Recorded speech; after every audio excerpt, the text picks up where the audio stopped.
direkta na hindi po umabot, okay? So mga kapatid, tayo po ay magsimula na sa pagdarasal para tayo ay sira na yung Bible ko, kita nyo? Sa sobrang gamit na gamit, di ba? So at least okay lang yung masira, at least araw-araw mo siyang ginagamit. Kaysa hindi nasisira, ibig sabihin, alam mo yon, hindi mo siya ginagamit. Okay? So di ka matututo. So mga kapatid, isang mapagpalang araw po sa ating lahat. Yes po, Ma'am Sira, mag-start na tayo. Mag-i-start na po. Isang mapagpalang gabi po sa ating lahat. Sa mga hindi pa po nakakauwi galing mga trabaho, kayo po ay mag-iingat at baka naulan, magdala po kayo ng payong, okay? So let's start to pray, mga kapatid. Magdasal po tayo.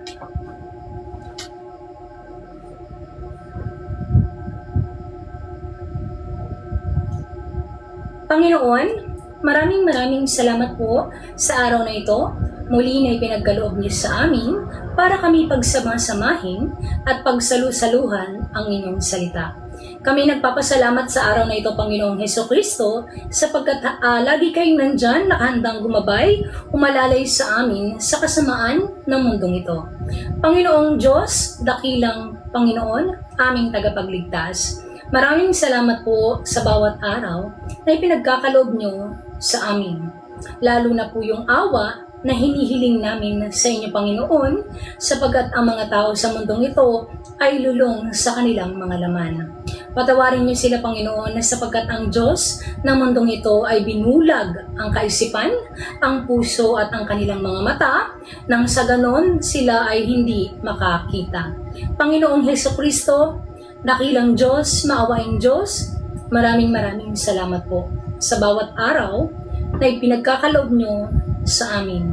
Lalo na po sa mga tao na pinagkakalooban nyo ng biyaya. Sabi nyo nga po sa inyong salita, Panginoon, ang biyaya nyo ay pinagkakaloob nyo sa lahat ng tao. Masama man po ito o mabuti. Binibigyan nyo sila at pinasisikatan ng araw at gabi sapagkat yun ang totoong simbolo ng pagmamahal. At ngayon, Panginoon, sinabi nyo na gusto nyong maging katulad ng kayo, Panginoon, ng inyong mga anak. Kaya sabi nyo nga po sa amin, Panginoon, na kailangan naming itanggi ang kasamaan ng aming pag-iisip, ng aming mga puso, nang sa ganon ay kami ay saktan ng mundong ito, gaya ng ginawa nila sa inyong puso. Titiisin po namin ang kasamaan na nangyayari sa mundo hanggang sa kayo makabalik. At pag kayo nakabalik, Panginoon, sabi niyo nga po sa inyong salita, until the word of God fulfilled, ang nilalaman ng puso ng bawat isa ay siyang ibibigay niyo ang hatol, Panginoon. So wala pong makakapagtago sa inyo, Panginoong Hesukristo. By the end of the day, kayo ang magbibigay ng reward sa bawat isa. So kung gumawa ang isang tao, ang ibang tao ng masama, at ang ibibigay nyo lang din po sa reward na yung Panginoon ay yung nararapat sa kanila. Gaya po ng ibinibigay nyo sa mga taong mabubuti na nakikinig sa inyong salita, Panginoong Hesukristo. Panginoong Diyos, dakilang Panginoon, nawa po ay gabayan nyo ang bawat araw at panatilihin na matatag ang mga kapatid sa Panginoon bago kayo bumalik. Ramdam naman po namin ang kasamaan at panlalamig ng pagmamahalan ng bawat isa. Pero Panginoon, sabi niyo nga po na ang tunay na anak ng Diyos ay ang mga taong mapapagtagumpayan ang kasamaan ng mundong ito. In the name of the Father, the Son, and the Holy Spirit, one living God, nagpapasalamat kami, Panginoon, nawa po ay maging successful ang araw na ito. In your name, we pray. In your name, it always be done. Amen. So, magpatuloy po tayo, mga kapatid, sa ating topic ngayong gabi. Okay, nangangati ako. Wait lang, guys. So, magpatuloy po tayo. Ang ating topic ngayon ay 1 Peter chapter 1, verse 1 to 10. Okay, papakinggan natin at babasahin natin kung ano yung kaloob na kagustuhan ng Panginoon sa bawat isang tao, kasi ito naman ang sabi ng Panginoon na sa atin. Nandiyan ang kanyang salita para itama ang iyong pamumuhay sa kasamaan na nangyayari sa mundong ito. Amen. So mga kapatid, let's start for our topic tonight. The Lord said, ito ay sulat ni Peter, okay, ni Pedro sa mga taong pinababanal. Pakinggan nyo. Greetings from Peter, an apostle of Jesus Christ, to God chosen people, to the saint, okay, of God who are away from their homes, people scattered all over the areas of Pontus, Galatia, Cappadocia, Asia, Bithynia, and Bithynia. Okay, nagkalat daw po sa iba't ibang parte ng Asia, ng Galatia, ng Bithynia, at ng Pontus. Diba? Ang mga saint ng Panginoon na nagkalat sa iba't ibang parte ng mundo. Pakinggan natin. Verse 2, God planned long ago to choose you and to make you His saint, His holy people, which is the Spirit works. So, ibig sabihin, hindi ka makakatanggi ng iyong pagnanasa sa kasamaan na nangyayari sa mundo without Spirit. Paano mo matatanggihan o paano ka mapapabanal sa pamamaraan ng Diyos? Pag sinabing mapapabanal, alam po natin na hindi tayo magiging totally holy kahit paanong gawin natin sa kasamaan ng mundong to. Pero kung ang iyong pag-iisip ay nasa mga imagination ng sexual immorality, Colossians chapter 3, kapatid, maniwala ka sa akin, you will be thrown in the pit of the lake of fire.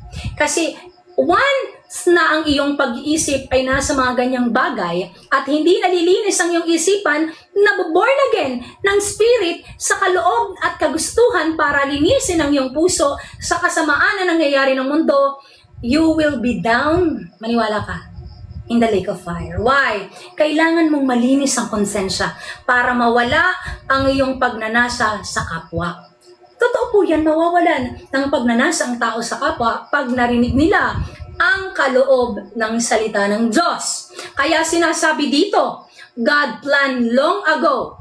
Planado na ng Panginoon ito pamula nung si Abraham ay isinilang, si Eve, si Adam ay isinilang, hanggang sa last generation na to, planado po ng Panginoon. God is in control.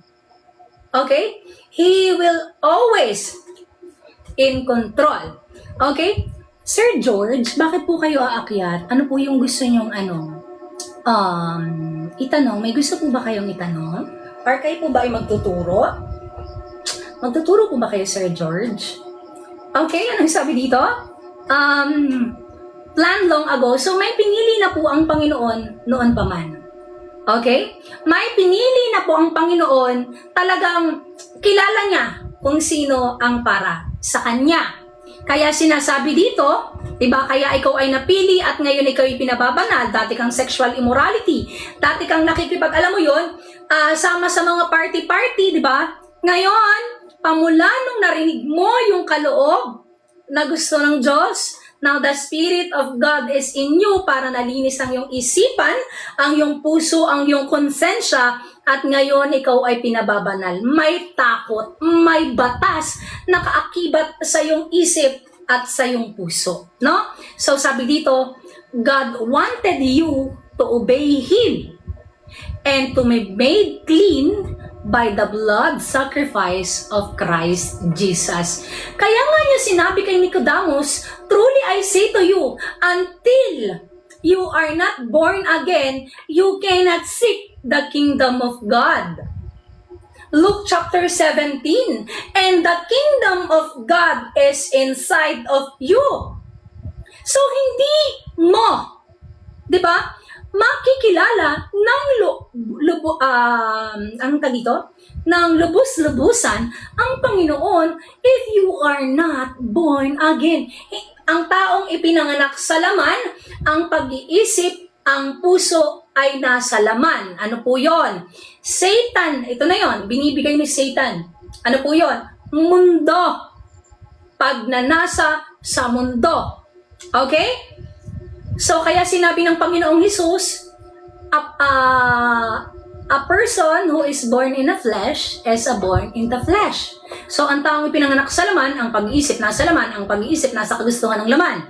But a person who is born again, Okay, ipinanganak muli by the water and spirit, na bago ang iyong konsensya, na bago ang iyong puso. Alam mo yon, may takot na kapag sinabing fear the Lord, di ba? Do not be wise in your own understanding. Proverbs chapter 1 verse 7. But fear the Lord. Amen. Diba? Huwag kang maging matalino sa iyong kagustuhan, sa iyong alam mo yun, kagustuhan. But meron ka ng takot sa iyong buhay na Diyos. Sinasabi sa kasulatan, pakinggan po natin, verse 2, I pray that you will enjoy more and more of God's grace and peace. Amen. So pinagdarasal ni Peter na ang joy kasi hindi yung pag sinabi mong joy, ay masaya ako, hindi po ganon. Pag sinabing joy, ito ay something into your lowest point of your life, hindi mo alam bakit ang saya-saya mo. Diba? Into your lowest point, ang dami mong pighati, ang dami mong tribulation, ang dami mong pagdurusa, but ano ang sabi doon? There have a deep joy. A joy, the grace, diba, ang biyaya, doon pa lang sa humihinga tayo sa bawat araw, tayo ay binibiyayaan ng Panginoon ng biyaya kasi hindi natin alam yung nakikita ng Panginoon in a spiritual realm. Diba? Doon pa lang na tayo ay iniligtas ng Diyos sa mga bagay na hindi natin nakikita. Satan is eager na, di ba pansin nyo, ang daming namamatay ngayon. Di ba nagugulat kayo? Siguro meron kayong mga kakilala na alam mo yon, yung mga dati mong kakilala or magugulat kayo na ang bata pa niya namatay na agad. Di ba ganon? Kasi si Satan is eager na patayin ang mga tao dahil lumalaganap na ang kingdom gospel ng Panginoon. So, diba, doon pa lang nalalaman natin ang lahat ng ito. May mga bagay na hindi tayo nakikita, inililigtas tayo ng Panginoon. Malaking biyaya po iyon sa atin. Kaya sinasabihan tayo dito, verse 3 and 4, may mga inhanda ang Diyos para sa atin. Pakinggan po natin. Purihin natin ang Diyos, mga kapatid, at ang Ama nating Panginoong Hesukristo dahil sa dakila niyang awa sa atin. Ipinanganak tayong muli sa pamamagitan ng muling pagkabuhay ng Panginoong Hesukristo. Awa, pag sinabing awa, di ba? Hindi ko deserve yun. I am a great sinner before. Nung nakilala ko yung Panginoon, wala akong ginawa kundi gagustuhan ko, kalayawan ko, ganyan ang buhay ko dati. Alam mo yun, puro thirst trap, puro mga makamundong bagay. Pero dahil sa awa ng Panginoon para sa pagmamahal niya sa sangkatauhan, ipinanganak tayong muli, hindi sa iyong pamamaraan, kundi sa kaloob ng Diyos. Ano po ba yung kaloob ng Diyos? Basahin mo ngayon ang kanyang salita. Nang malaman mo kung ano ba talaga ang kaloob ng ating. Kasi pag sinabing kaloob, lahat ng makakabuti, James chapter 4 ay galing sa Panginoon. Okay? Lahat ng makakabuti para itama ang pamumuhay ng lahat ng tao ay galing sa Panginoong Diyos. Kaya sinasabi dito, tayo ipinanganak muli, no? Na born again ang ating mga kalayawan. Ang ating pag-iisip dati nag-i-imagine ng mga kabastusan. Diba? Nag-i-imagine ng mga makakadiring, makamundong bagay. Pero ngayon, pag may pumapasok sa iyong isipan dyan ng mga ganyang bagay, wait lang, sino yun? Hindi yun galing sa Diyos. Kanino yun galing? Kay Satanas. Okay? Kay Satan, because God cannot put that thing inside of your mind. Because God cannot tempt a person. Okay? James chapter 1. Walang magsasabi na kaya ka nadapa sa kasalanan ay binigyan ka ng temptation ng Panginoon. James chapter 1. Because God cannot tempt a person. So kaya ka nadapa sa ganyang kasalanan, kaya ka nadapa sa ganyang kalayawan, dahil yan ang nasa iyong isipan na kagustuhan ng iyong laman. Amen? Kaya sinasabihan tayo dito, ito ang nagbibigay sa atin ng malaking pag-asa na may nakahandang mana ang Diyos para sa atin. Ang manang ito ay nasa langit, bawal po doon ang magnanakaw. Okay? Pag sinabing mana, Ma'am Aya, isang mapagpalang gabi po, bawal ang magnanakaw doon. Okay? Pag sinabing nakahandang mana, para sa atin. Ang manang ito ay nasa langit, walang kapintasan, hindi nasisira at hindi kumukupas. Ito ay eternal life. Yun, baka kasi guys, mag-isip yung ibang tao na ano po ba yung ibibigay ng Panginoon na reward? Yun na yun, yung buhay na walang hanggan, mga kapatid. Kasi yung ibang tao na kaya mo yun, kaya mo lang gustong mapunta sa heaven kasi may nasabi na reward na ibibigay sa Revelation. Akala ata ng tao, yung crown na yon is yung parang ano ka talaga, yung, alam mo yun? Guys, hindi, ang mana na ibibigay sa atin ng Panginoon, yes, salvation. Okay? Doon pa lang na tinabos tayo ng Panginoon at binigyan ng buhay sa kabilang buhay kasama niya, napakalaking mana na po yun. Kasi ang lahat ng tao, di ba, hindi alam dati ng Old Testament kung saan sila tutungo pag namatay. Amen? Ang mga tao po ng Old Testament ay walang pag-asa. Amen? Jesus is our reward. Walang pag-asa ang mga tao ng mga kapatid. Nung ang Panginoong Jesucristo ay hindi ipinapanganak, nung hindi pa bumababa ang Mesaya tagapagligtas, ang mga tao ay walang pag-asa. Na paano kaya tayo pag namatay? Parang ayokong maranasan before siguro yun, no? Kung nabuhay ako noon, parang ayokong maranasan yung, oo nga no, ano kayang kasasapitan ng buhay ko after this, diba? Eh ngayon, yung reward halos ibigay na sa atin, ipakain na sa atin, yung biyaya ng Panginoon ay halos, so doon lang ibinibigay na sa atin, pero ang mga tao ay wala, nag-e-enjoy pa rin po sa kasamaan ng mundo ito. Amen. Alam mo mga kapatid, kitang-kita natin ang kasamaan na nangyayari sa mundo. At ito ay reflection ng fruit ni Satan. Amen. So, makikilala mo by their fruit. So, kaya nga by their fruit, kita mo ang mundo. Diba? Ang mga tao sa mundo. Kung paano sila, alam mo yon, the way you act that you have the Lord, the way you praise or sing in the name of God, but you hate others. Diba? That is a murderer. First John, sinabi yun. Ang sino mang kinamumuhian ng kapatid nila sa Panginoon ay isang mamamatay tao. Why? At alam nyo na walang mamamatay tao ang napapabilang sa kaharian ng Diyos. Aray mo! Okay? So mga kapatid, repent! Magbago kayo! Okay? Aray mo. So, magpatuloy tayo. Ano yung sabi dito? Ang manang ito ay nasa langit, walang kapintasan, hindi nasisira at hindi kumukupas. Verse 5, at sa pamamagitan ng pananampalataya. Paano ka magkakameron ng pananampalataya? Romans chapter 10 verse 17. Ang pakikinig sa salita ng Diyos. Hindi yung nakakuha ka lamang ng ABC na verse, ay gusto mo ay sakupin mo na lahat yan. Okay? Anong sabi doon? Ang pakikinig sa salita ng Panginoon. So, hindi ka magkakameron ng pananampalataya without hearing the word of Christ. Anong sabi dito? Iniingatan kayo ng makapangyarihang Diyos habang naghihintay kayo ng kaligtasang nakalaang ihayag sa huling panahon. Ito na yun. Mga kapatid, tatanungin ko po kayo, ang redemption po ba o itong kaligtasang nakalaan sa atin ngayon ay naihahayag na ngayon bago bumalik ang Panginoong Hesukristo?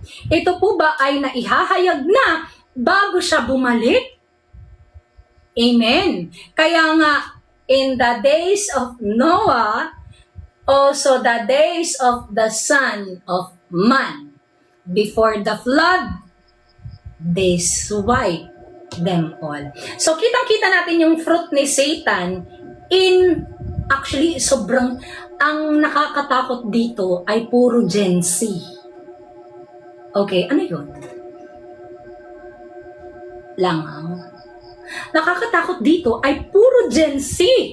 Mga kabataan. Why? Una sa lahat, walang respeto sa Panginoon. Pangalawa, walang respeto sa magulang. Pangatlo, lovers of money. Pang-apat, 2 Timothy chapter 3, nabanggit po yan doon. So, kitang-kita natin yung fruit ni Satan. Sobrang dami. Alam mo, nakakaaway. Itong henerasyong to, ang pinaka-henerasyon na nababayaan sa lahat ng henerasyon. Okay? Amen. Kasi nga, alam mo yun, kailangan yung hanapin ng Panginoon.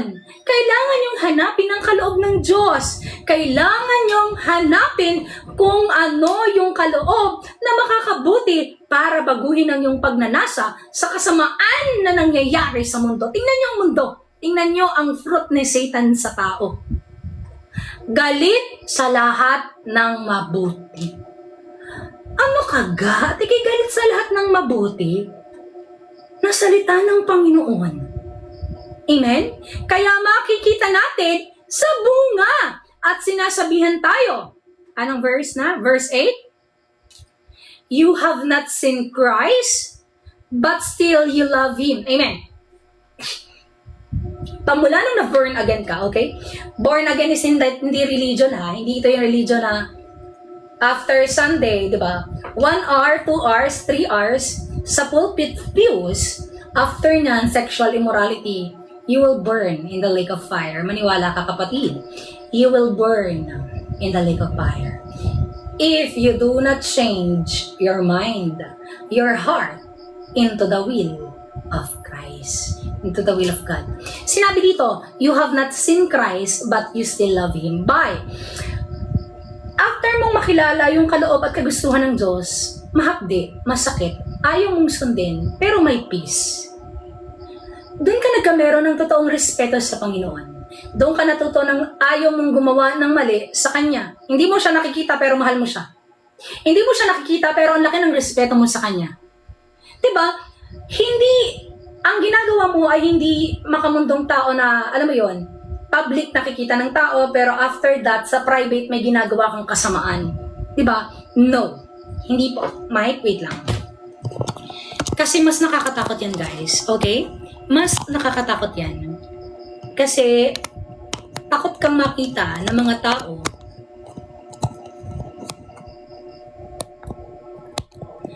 okay. Takot ka na makita ng mga tao na magkasala, pero hindi ka natatakot sa Diyos na nakikita kung ano yung ginagawa mo. Mas matakot ka sa Diyos, nakita ang lahat ng iyong ginagawa. Kita niya lahat. At pag sinabi niyang kita niya lahat, may dalawang uri po siya na natatandaan sa tao. Okay? May dalawang uri po siya na natatandaan sa tao. Ano po yun? Sin. Okay? Sin. Pangalawa, to those people who seek the kingdom of God. And those who seek the kingdom of God will not taste death. Nasa Luke yan. Babasahin nyo doon. Ang mga taong nakakita o nahanap yung kingdom of God ng Panginoon sa mundong ito. Where is the kingdom of God? Where? Diba? Asan ang kaharian ng Panginoon? Amen? So, seek ye. Kaya nga ang ating Diyos ay magaling at laging, alam mo yon, mahilig sa mga storya. Okay? Inside of us. Amen. Kaya ang ating Panginoon ay mahilig sa mga storya. Bakit po? Sapagkat sinabi nga ng Panginoon ng mga taong to, kahit sinasabihan mo ng lubos-lubosan na, ayaw pakinggan. So, kaya siya nagbigay ng mga istorya. Amen, parables. Okay? So, magpatuloy po tayo. Ano sabi dito? Verse 9. Verse 8. But you can't see Him now, but you believe in Him.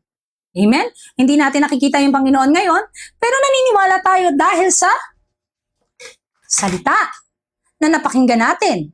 Diba? The Word become a flesh. You are filled with wonderful and heavenly joy that cannot be explained. Ito na yon na kahit sa anumang unos na nararanasan mo sa buhay, nagpapasalamat ka. Maniwala kayo.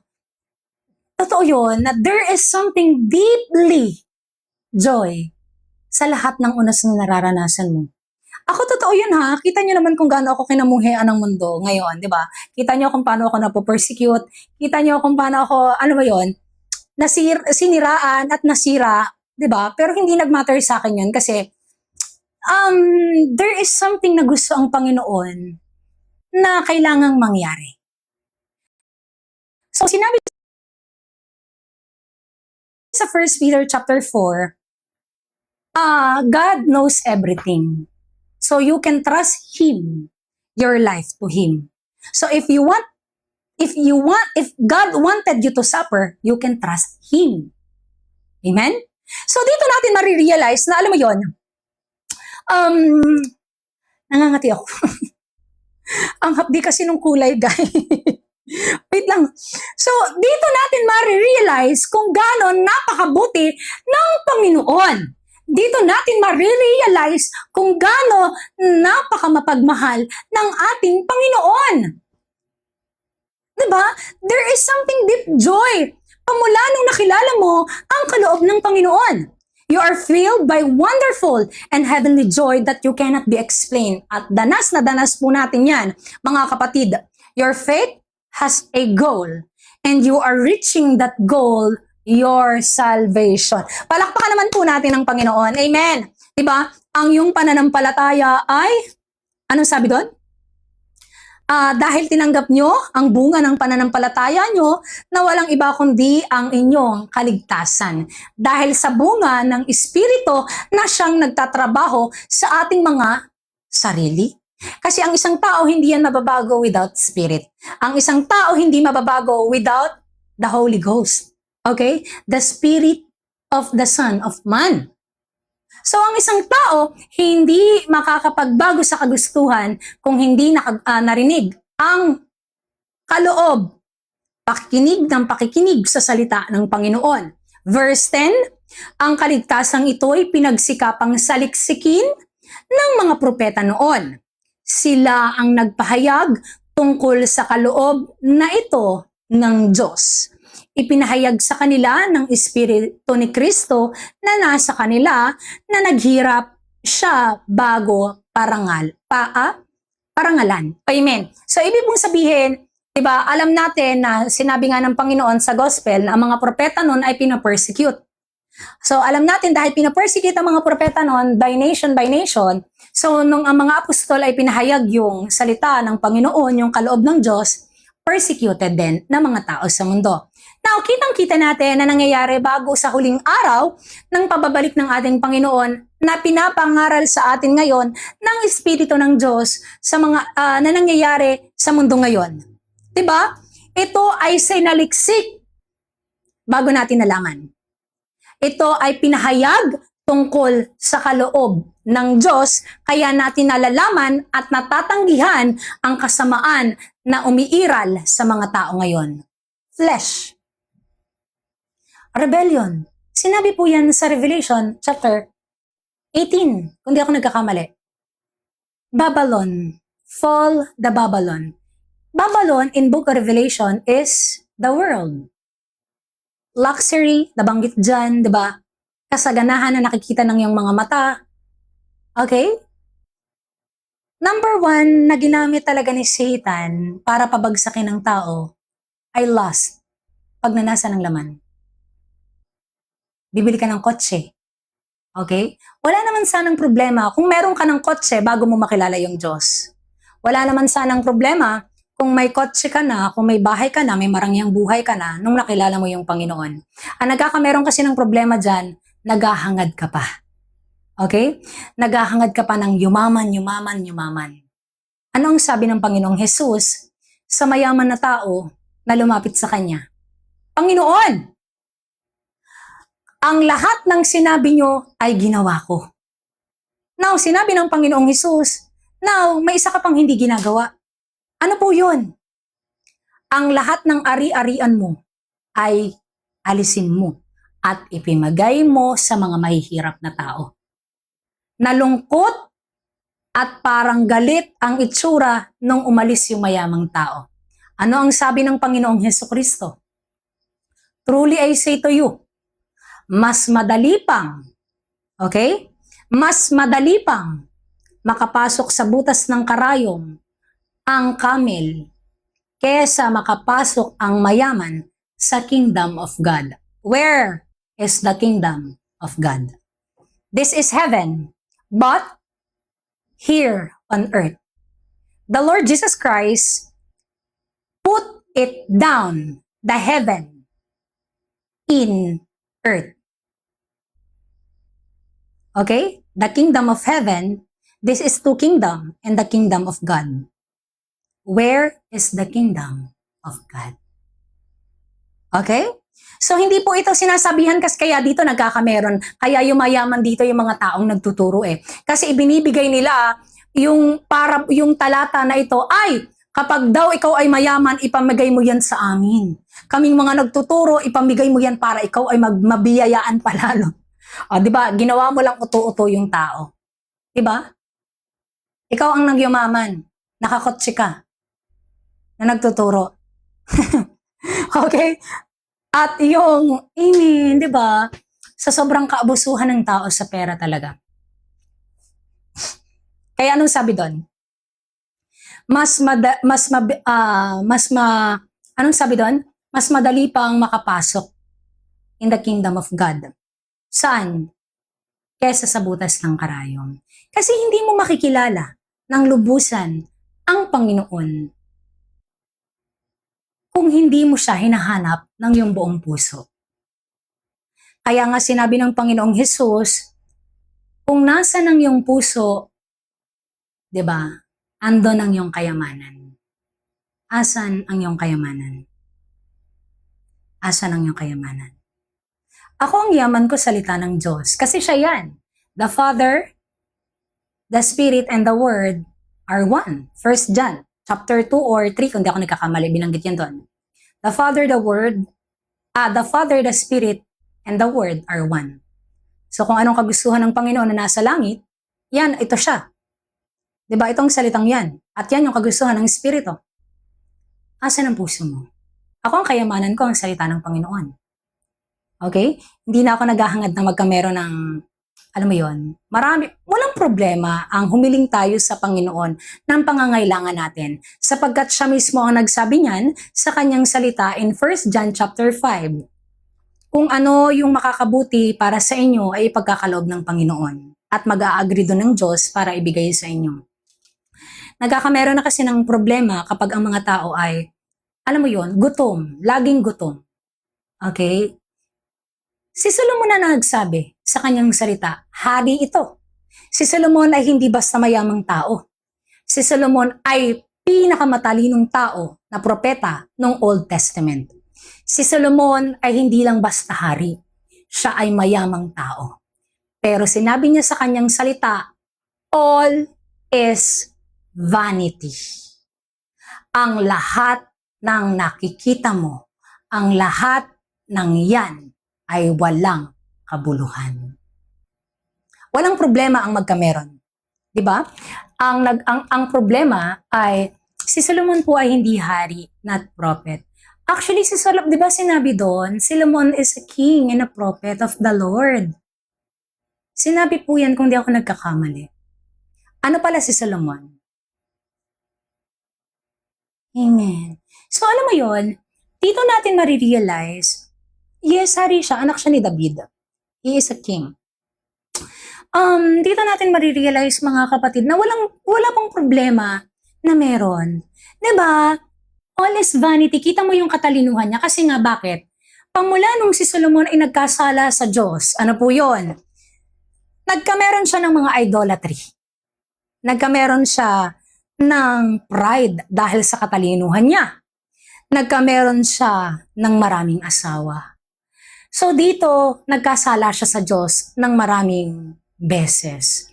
Ngayon, dahil nagkasala siya, naramdaman niya sa kanyang sarili na nawala yung, alam mo yon, parang lumayo sa kanya yung Panginoon. So nung na-realize niya, dito niya ngayon isinulat ang Ecclesiastes at sinasabi ngayon sa atin na ang lahat ay may oras. Ang ginagawa ng mga taong kasamaan, may oras yan. Ang ginagawa ng pag-enjoy sa buhay, may oras yan. Ang lahat ng pagsunod natin sa ating kalayawan, may oras yan. At bago matapos ang salitang yon, ano ang sabi doon? Ito lang yung maipapayo ko sa lahat ng tao. 'Di ba? Ibinigay ng Panginoon ang pagkain, ang may iinom para i-enjoy natin. Ibinigay ng Panginoon ang meron tayo para i-enjoy natin. Kung tayo ay, alam mo yon, nasa lumalakad ng maayos sa kanyang kaloob. Now, sinabi doon, pero anong sabi doon? Iisa lamang ang kailangang gawin ng tao. Anong sabi doon?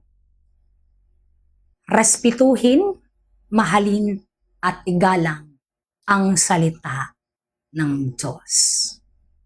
Kasi the end of the day, lahat ng masama, patago.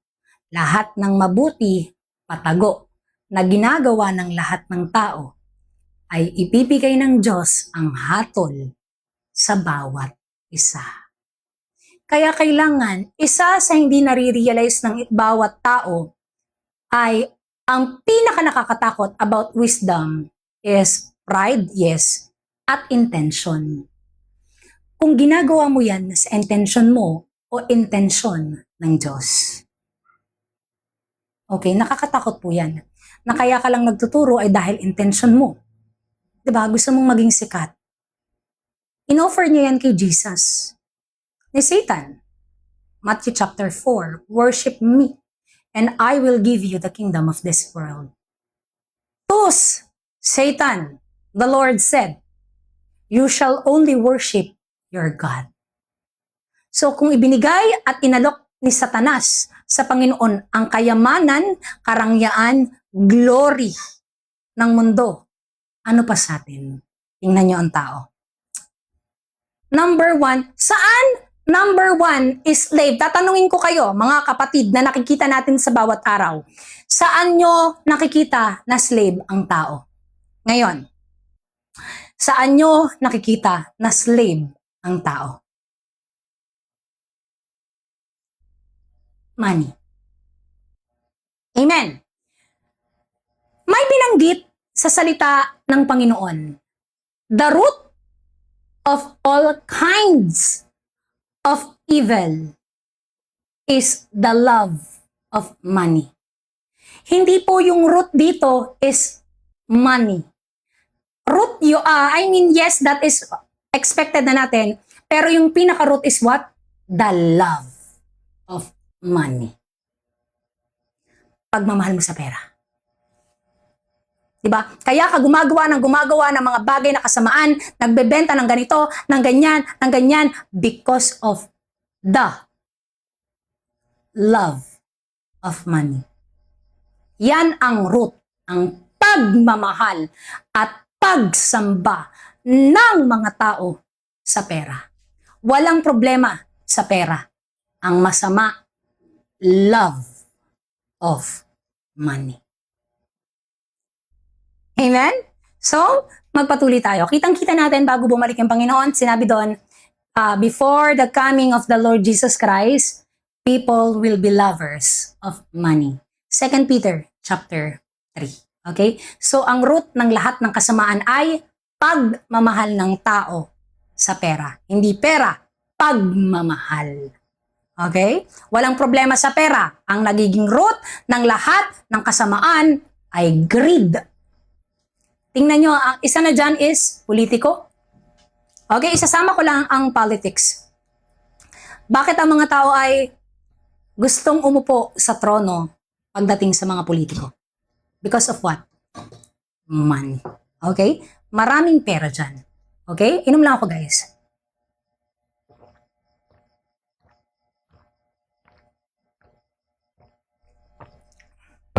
So, kita natin kung bakit nag-aaway-away ang mga tao. Kaya kailangan hanapin ng mga tao ang Panginoon kasi yan yung kailangan ng tao talaga. Kasi hindi tao ang kaaway mo. Hindi mo nakikita yung kaaway mo, okay? So, amen. So, magpatuloy tayo mga kapatid. Anong verse na tayo? Verse 11. Verse 11, ipinahayag, wait lang po ha, verse 11, the Spirit of Christ was in those prophets, and the Spirit was telling about the suffering that would happen Christ, about the glory that would come after the slow sufferings.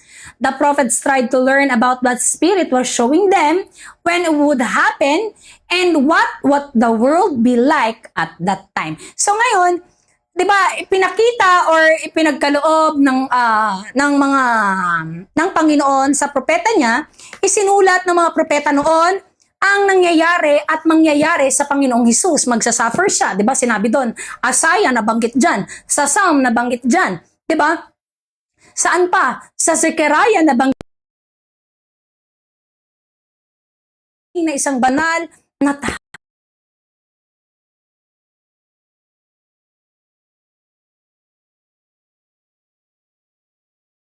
malaman, okay, to learn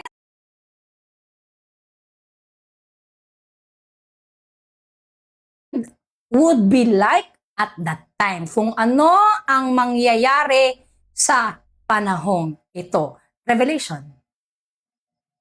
Sinabi ni John, di ba? Ang mundo ay slave of what? Idolatry. Kaya ka lang nagsisimba, akala mo nandun ang Panginoon. But the Lord is inside of you. Hindi mo siya hinahanap. He is inside of you. The kingdom of God is inside of you. Nagiging idolatry ang mga platforms ngayon. Nagiging idolatry ang tao ngayon. So, kaya nga si Moises, di ba? Kinuha ng Panginoon ang katawan ni Moises sa panahon ng Old Testament nung siya ay namatay. Why? Ang mga tao ay mahilig sumamba. Okay? Ang mga tao, Tinway, ang hirap gawin ng tama. Ay, Joseph, ay, ang ganda ng tanong, okay? Ang ganda po ng tanong. Basahin natin Romans chapter 7. Ang ganda ng tanong, guys. Joseph, salamat sa ano mo ha, sa tanong mo. Pakinggan natin to, okay? Romans chapter 7. Naalala ko yung tanong mo. Ito yung naalala ko agad nung nagtanong ka. Sabi dito,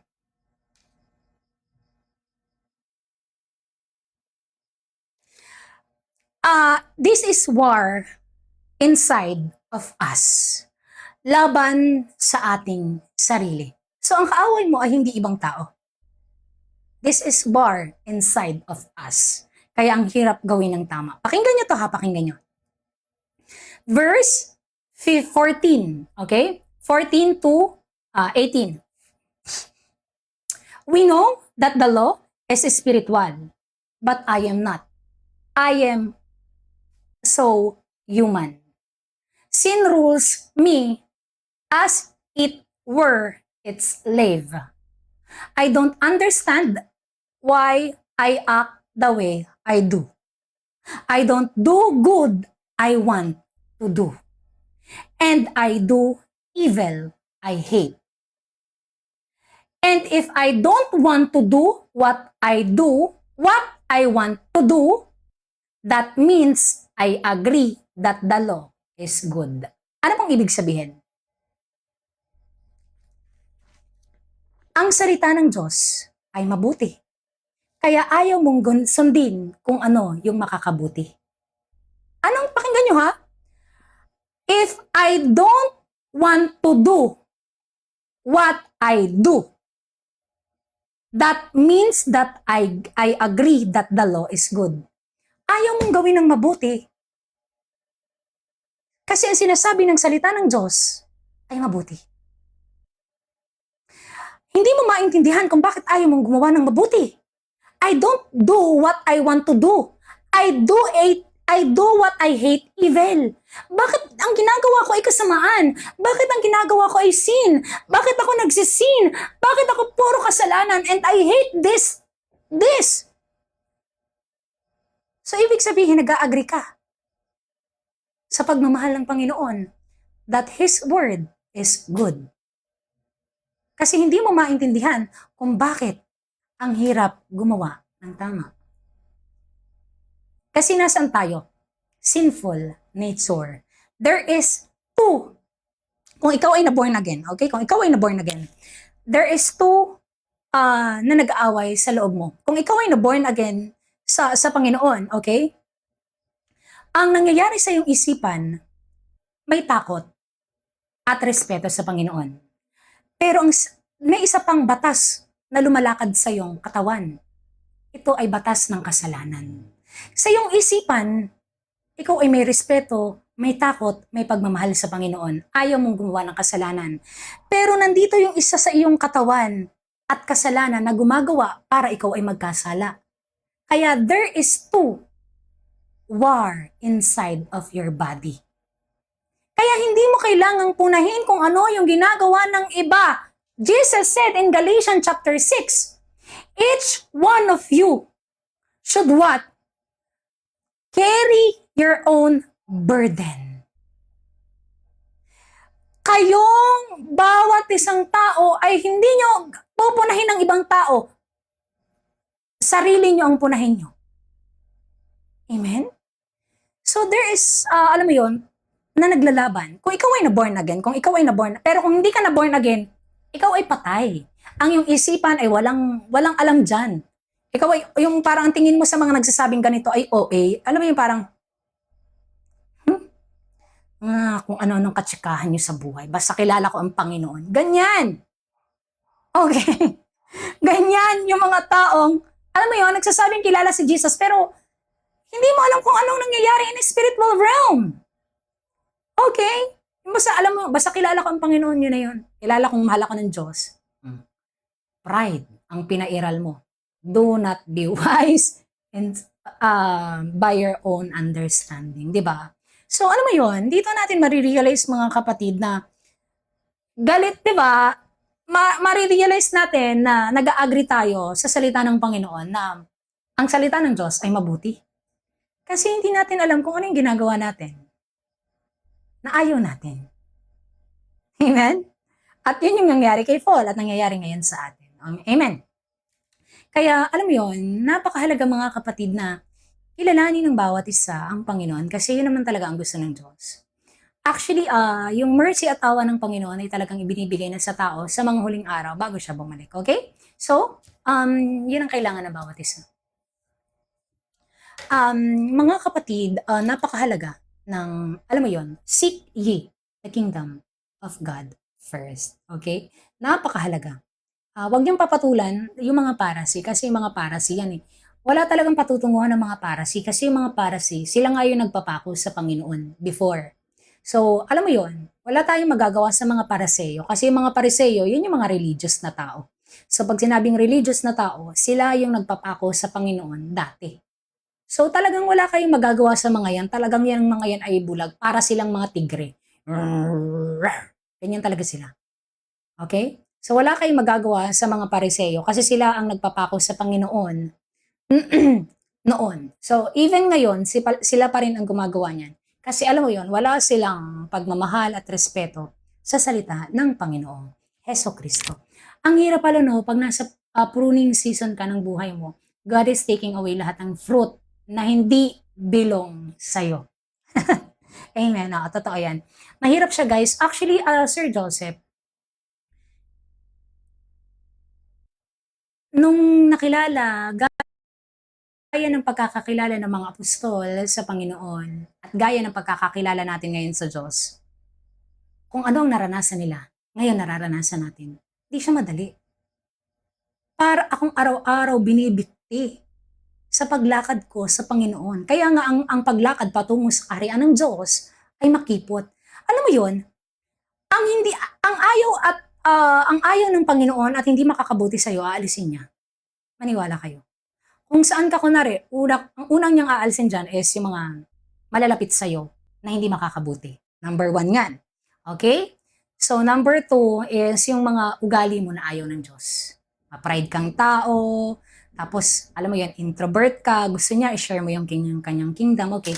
So, pag nasa pruning ka talaga, hindi siya madali, guys. Sobrang hirap. Alam mo yun, ang paglakad sa Panginoon na hindi kapag gusto mo lang, or Sunday, idolatry yun. Pag Sunday lang, parang may, alam mo yun, pinapabaron ka lang.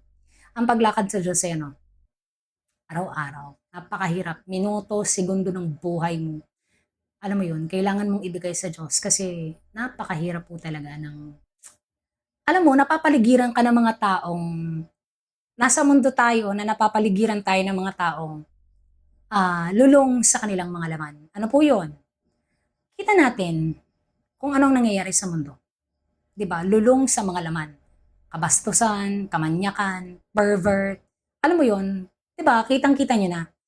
Yung parang, alam mo, may nabasa ako, one time may nabasa ako, parang, hindi, may nakita kasi akong video, tapos yung video parang, alam mo yon, hindi ko alam kung parang naka-short siya. No? Basta hindi ko tanda guys Ngayon, may nag-comment doon na parang, ano yung sabi doon? Parang, ano ba yan? Ang bastos naman ng suot mo. May nag-comment doon sa comment niya, sunod-sunod. Alam mo ang sabi, hindi na po yan bago, lahat po ay ganyan na ngayon. So wag kayong parang banal-banalan. Grabe no, makikilala mo talaga yung yung mga nangyayari na, 'di ba? Kita mo anong sabi, hindi na po yan bago ngayong generation to. Grabe no. Ganon, parang nino-normalize na kung ano yung kasamaan na nangyayari sa mundo. Kaya nga sabi ng Panginoon bago siya bumalik, ang mga tao ay walang takot sa Diyos, 'di ba? Sila pa ang magagalit. 'Di ba? Amen. Totoo 'yan, sila pa yung magagamit. Kaya alam nyo, ang hirap mga kapatid sobra. Hindi ko na alam. Napabayaan yung henerasyon natin. Maniwala kayo.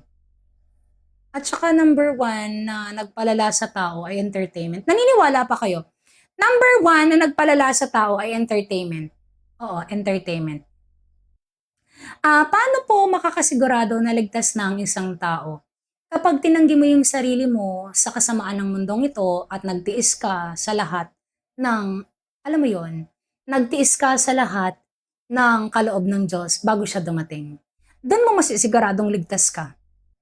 Kasi hindi mo pwedeng sabihin na totally ligtas ka, tapos namumuhay ka sa, yes, totally denying yourself talaga to guys. Doon mo masasabi na kapag nakabalik yung Panginoon, tapos nasa kalooban ka pa rin, lumalakad ka pa rin, araw-araw kang nahihirapan, araw-araw kang nag-i-struggle, doon mo marirealize na talagang save ka.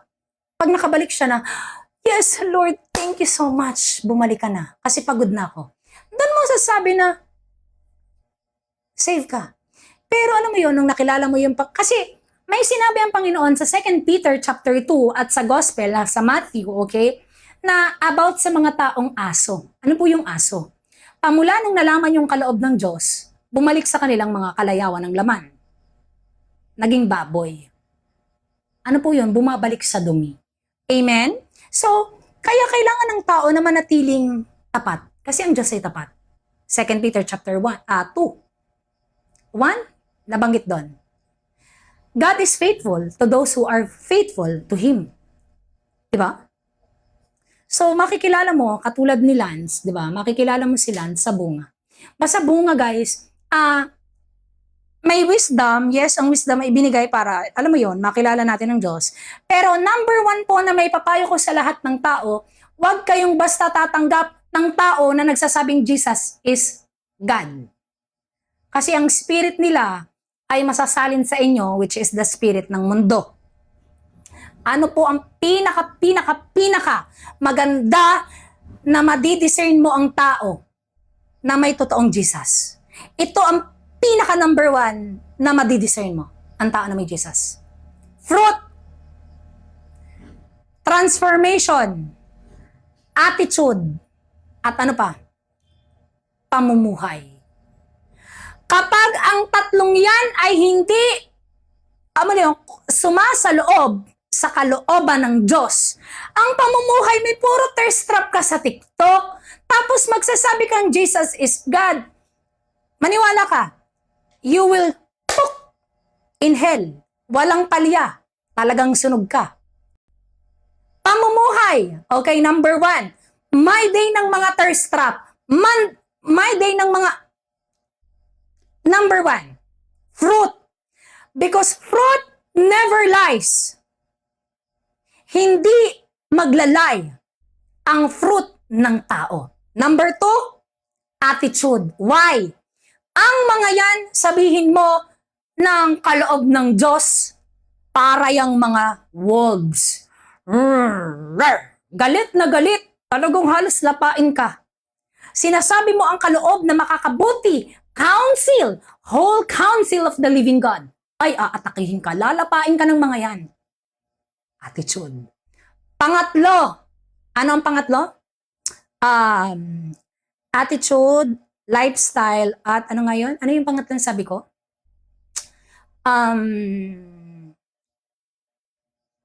Oo. Ano yun? Basta yun guys, so sabi ko na. Oo, lifestyle. Lifestyle, ano ngayon? Ugali, at saka ano pa ngayon? Yon, behavior. Talagang gusto mong makilala ang tao by their fruit? Okay? Gusto mong makilala ang tao by their fruit? Tell them that one save, always save is Satan tactics. Tingnan mo nga mga yan. Malalaman mo kung sino ang mga lobo. Anong save sa hindi. Malalaman mo kung sino ang lobo. Okay? At malalaman mo kung sino ang tupa. Kasi hindi yan pipiglas. Okay? Alam ng tupa ang kaloob ng Diyos, ang boses ng Diyos. Pero malalaman mo ang lobo, pag sinabing mong yan ay one save, always save, ay, papalya yan. No, hindi! Hindi! Hindi. Okay, dyan mo makikilala. Bunga. Sapagkat sinabi ng Panginoon, ang bunga ay hindi magkakaila. Amen. So mga kapatid, alam mo yon, laganap ang kasamaan na nangyayari sa mundo. Mag-focus kayo sa Panginoon, okay? Carry your own burden. So, magpatuloy tayo guys. Kung hindi po man naman natin matapos ito, hanggang dulo, bukas itutuloy na lang ni Miss Tinay, okay? At magsasabi po ako sa kung ano yung ating sasabihin mamaya. So, ano sabi dito? Verse 12, it was made clear to them that their service was not for themselves. They were serving you when they thought about the things you have now heard. Amen. So, ang pagtatrabaho ng bawat isa, katulad ng mga kapatid natin dyan, at ng bawat isa natin, ay ang pagtatrabaho natin ay hindi pang sarili, kundi panglahatan. Okay? You have heard, then for those who have told you the good news, with the help of the Holy Spirit, sent from heaven, even the angels would like very much to know more about these things you were told. So even mga anghel, kita mo, gusto nilang malaman kung ano yung sinasabi, ano yung kaloob ng Diyos. Imagine talagang ang Panginoon lang ang may kakayahan para ipaunawa sa tao sa kaloob ng kanyang espiritu kung ano yung makakabuti sa buhay ng tao. Amen? Amen. Sa mga nanay, tatay, tita, ate, kuya, mga kapatid, magkikita-kita tayo bukas, okay? Sapagkat si Miss Tinay ay 1 linggo magtuturo. Okay? Si Miss Tinay po ay mag-aano. Okay? So, 1 linggo po magtuturo muli si Miss Tinay at hindi po ako busy ngayong darating na linggo. So, bukas, tayo ay magkikita-kita ng alas 7 ng gabi. Okay? 70, hindi, sorry, wait. No guys, sorry. 6:30. Okay? 6:30, mas maaga po tayo tomorrow. So, this whole week, mauuna po yung devotion tomorrow. So, tomorrow, may mga kapatid tayong may devotion, okay? Kung paano nila nakilala yung Panginoon, i-share nila kung paano nila nasik yung kingdom ng Diyos, spiritual, okay? Paano nila nakilala yung Panginoon ng sila, seeking by His glory every day, amen? So tomorrow, ang start ng devotion ng mga kapatid is 4 p.m. to 6, then si Miss Tina is 6:30 to 8:30 p.m. So, Tomorrow, 4 to 6 devotion. And bukas, si Miss Tinay ay 6:30 to 8:30. Mas maaga po, okay? So maraming salamat po. So bago tayo maghiwa-hiwalay, mga kapatid, ngayong gabi, tayo po ay magdasal at magpasalamat sa ating dakilang Diyos na mapagmahal. Let's start to pray. Magdasal po tayo.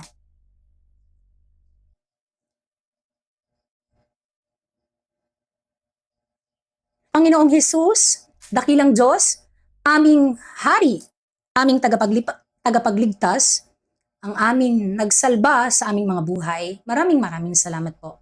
Nagpapasalamat kami, Panginoon, sa araw na ito, sapagkat isang araw na naman po ang marami kaming nalaman sa inyong salita. Na-prune ang aming mga sarili, na-prune ang aming mga espiritu sa inyong espiritu, Panginoon, para ipagkaloob nyo makakabuti sa amin sa kasamaan na nangyayari sa mundong ito. Kita po namin ang bunga ni Satanas ngayon sa mga ugali ng tao. Panginoon, kami kaawaan nyo, iligtas mo kami sa masamang mundong ito. Hindi po namin makakaya kung wala kayo, Panginoon.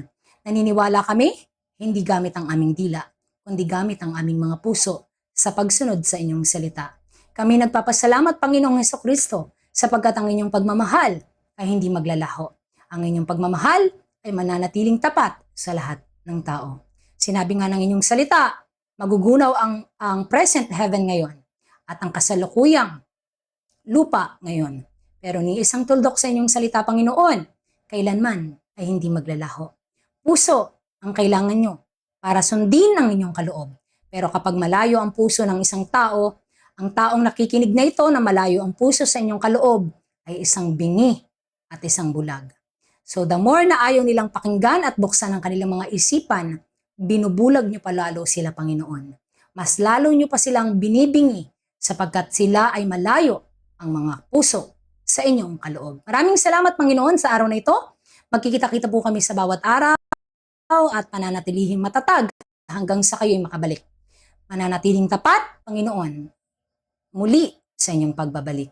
Ang lahat ng papuri, pagpapasalamat at ang lahat ng kabutihan ay sa inyo lamang po, Panginoong Hesukristo. In the name of the Father, the Son, and the Holy Spirit, one living God. Amen. Maraming salamat po, mga kapatid.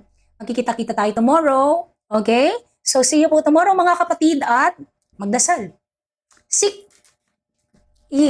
the kingdom of God first. Magkikita-kita po tayo bukas. So maraming salamat at isang mapagpalang gabi po sa ating lahat. At ito po muli si Miss Tinay at na nagsasabi sa bawat isa, may the grace and the peace and the love of the Lord, King of Kings, will always be in us. Maraming salamat po. Isang mapagpalang gabi. Good night.